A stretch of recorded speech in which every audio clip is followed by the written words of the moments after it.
Welcome, everybody, and thank you for joining our first episode of Elevenses for 2019. We're really excited to kick off our 2019 series. We've got a packed schedule for the rest of the year where we'll be covering a wide range of topics as always, including things like OptiScore, Smart Solutions mini-series, Brexit, and brand lift studies. So I'm joined here on the couch today by two of our most senior agency leaders, Suzanne Claassen and Helma Larkin. I'm very excited to be joined by these senior agency leaders with their strong background across multiple agencies. I'll now hand over. I'd love to hear a bit from you guys about your background and introduce yourselves. Sure. So I'm Suzanne Claassen, as you said, and I've been with Google about 6 years. Spent my first 4 years as the agency team, the regional agency team in APAC, which is an amazing experience. And I've been in our EMEA headquarters here in Dublin for the last 2 years, working with the UK market. And when I left, before that, I spent 16 years in Publicis. And when I left there, I was overseeing SMG's global digital investment and standards. Amazing. And over to you, Helma. So I'm Helma Larkin. I am been with Google for 7 months now. So I'm what they still call a noogler. I am Irish originally, and I've just returned from the US. So you can pick up on a kind of hybrid Irish-American accent.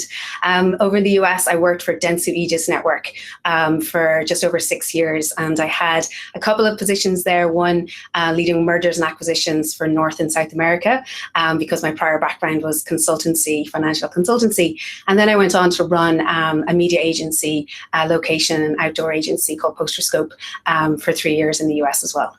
Amazing. So two incredible backgrounds, a lot of diversity there. I'd love to get your sense and your opinion of the difference from coming from an agency background into Google, the challenges you faced and what you really like about working at Google.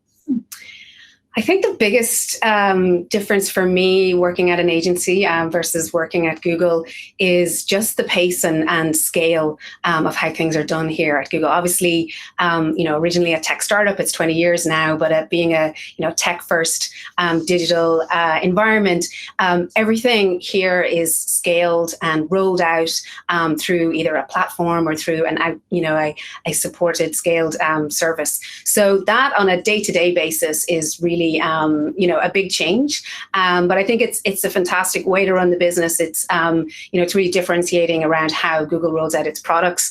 Yeah, I think it's that I saw that when I came in too, and I was like, how can a company that has this many employees actually roll things out that rapidly? And I think what I came to realize, the thing that I love about it is it truly puts Google puts user at the core. It's part of our core values. We talk about it a lot internally. It's something that we hire on. It's all of these things, but it allows us to when you have that as your kind of guiding principle and your guiding light, I think it makes everything else really easy, which is this is how people react. This is what people are doing in terms of how they use digital or non-digital. And I think that actually makes everything else flow really quickly and easily. So I think for me, that was a huge, just a clear and consistent North Star or guiding principle was a big pivot for me.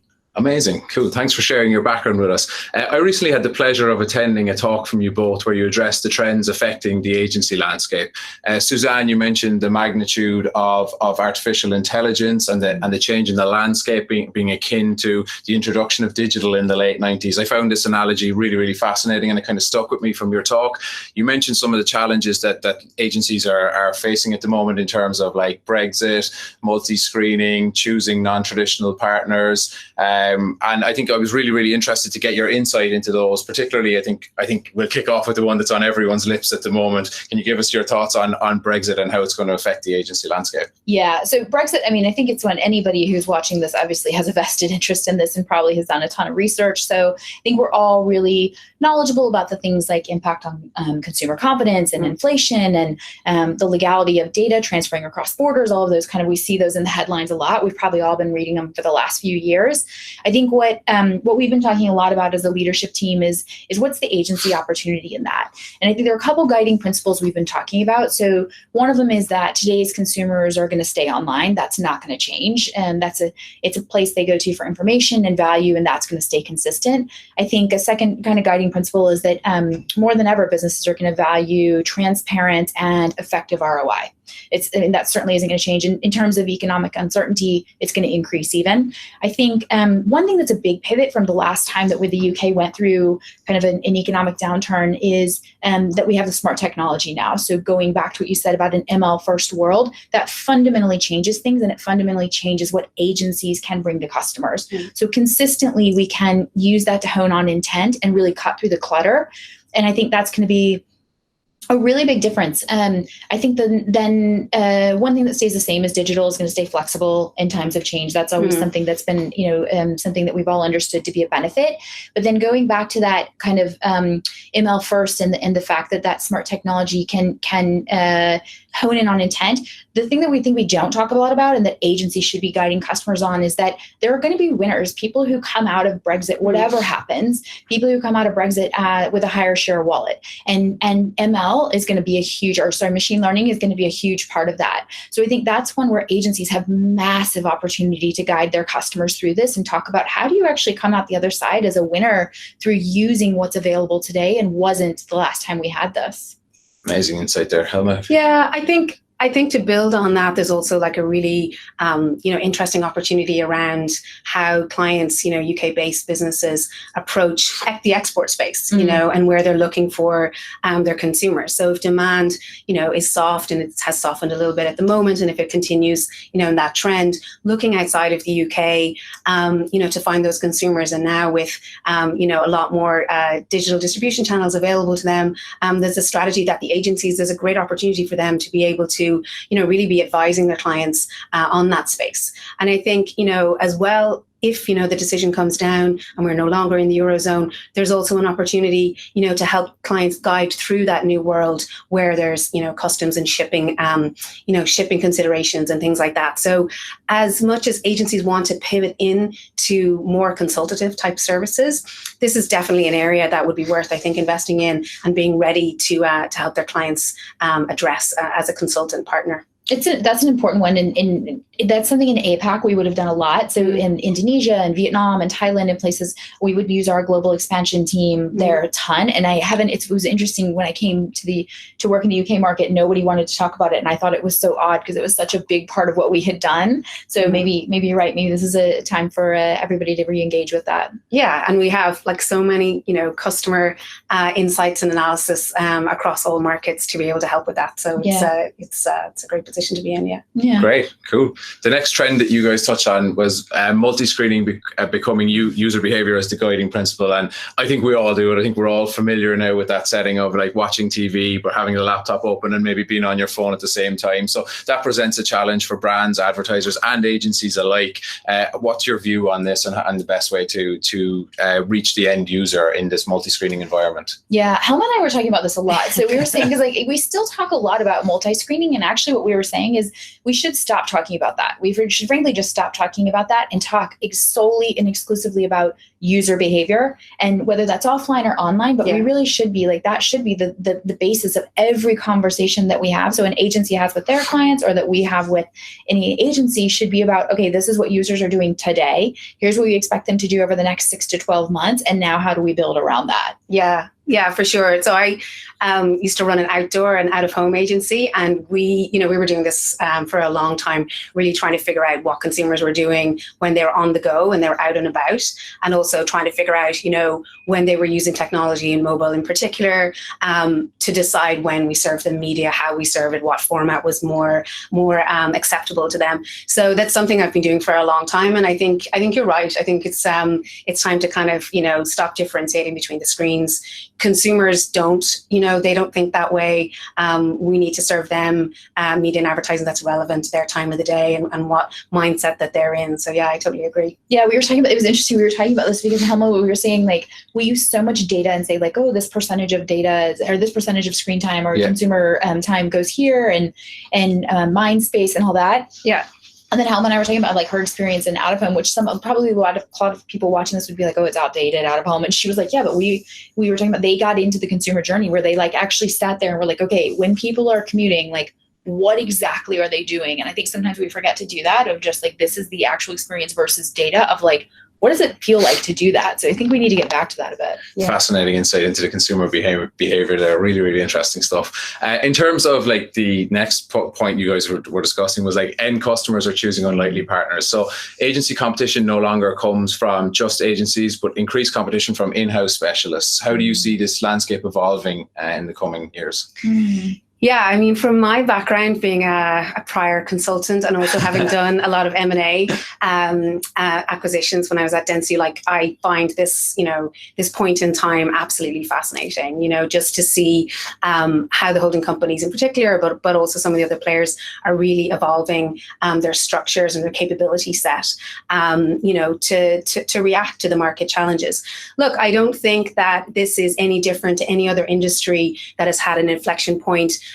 Different disruptors coming in to challenge the structure. It's no different. This has happened in lots of other industries.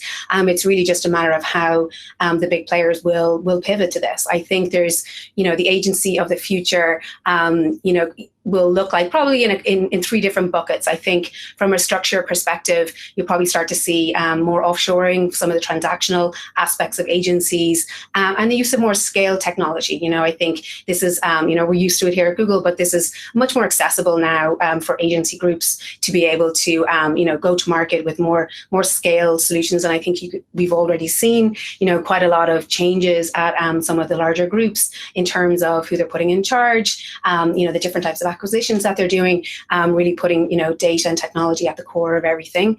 Building on the acquisitions piece, some of the larger groups have also made some really big bets in terms of acquisitions, global scaled acquisitions, around changing their planning and buying proposition to have that really deep consumer insights product, on a scaled basis, and moving away from the more traditional, research and insights-led planning propositions. So I think we'll start to see more of that, which will absolutely challenge the consultancies and the challengers. And then I think, lastly, the agency of the future, I think will be making money in a different way. We've seen in the press lots of different new models coming in, lots of the agency groups launching consultancy practices. I think this is really good for the industry. I think there has been a race to the bottom over the years. We all know that, and that's one of the challenges of how agencies make money. And I'm really heartened to see that. I think the time is right now for that to be rebased, because agencies do absolutely amazing work and they should get well paid for it. So yeah, that's my prediction. Amazing. Cool. And I suppose the final trend that we identified is disruption is the new norm. So 2018 saw a lot of change, the introduction of new regulation, GDPR. I think everyone's familiar with GDPR.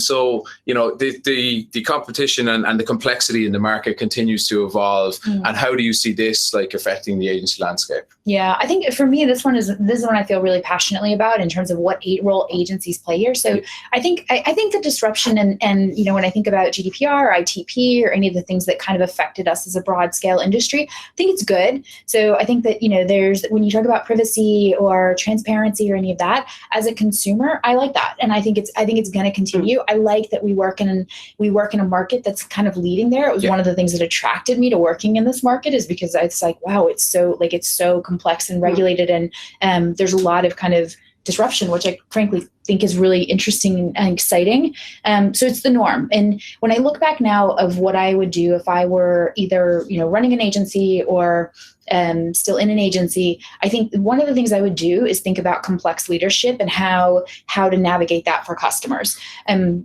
be honest, when GDPR hit this year, I was a little disappointed in the amount of strategic guidance most of our agencies were asking Google for, when I thought, wow, that's the perfect time for you to actually really double down on this, to lead that relationship and to change your fee. So to what Helma just said about making money in different ways, that's actually the type of thing that I think customers should be paying agencies for, is how do we navigate ITP? How do we navigate GDPR? How do we navigate some of these super complex issues? So to me, I would create something around complex leadership and make it a line item in thinking about how I worked with customers and be the absolute best at doing that, because it is here to stay 100%.